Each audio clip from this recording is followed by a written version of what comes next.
হয়। আমরা যে যত বেশি রসুল করিম সাল্লাল্লাহু আলাইহি ওয়াসাল্লামকে এইসব ক্ষেত্রে অনুসরণ করতে পারবো, আমি তত বেশি ব্যক্তিত্ব সম্পন্ন হতে পারবো ইনশাআল্লাহ। আমার মর্যাদা তত বেশি বৃদ্ধি পাবে এই দুনিয়াতে এবং আখেরাতে। রসুল করিম সাল্লাল্লাহু আলাইহি ওয়াসাল্লামের ব্যক্তিত্ব ছিল অসাধারণ, ব্যক্তিত্ব সম্পন্ন ছিলেন রসুল করিম সাল্লাল্লাহু আলাইহি ওয়াসাল্লাম। যেমন আমরা সাধারণত যেটা দেখি যে একজন মানুষের ভেতরে একটা বা দুটা গুণ থাকে, কি মুখ্য, মানে এই গুণগুলোর জন্য তিনি প্রসিদ্ধ হন, বাকি অন্যান্য ব্যাপারগুলো গৌণ থাকে। কিন্তু রসুল করিম সাল্লাল্লাহু আলাইহি ওয়াসাল্লাম ছিলেন সম্পূর্ণ ব্যতিক্রম।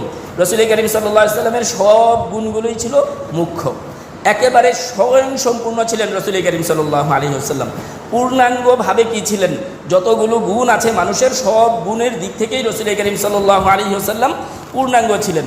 যখন রসুল করিম সাল্লাল্লাহু আলাইহি ওয়াসাল্লাম একজন শিক্ষক ছিলেন, উনার ছাত্র যারা ছিলেন সাহাবায়ে কেরাম, উনারা পরবর্তীতে বিশ্ব শাসন করেছেন।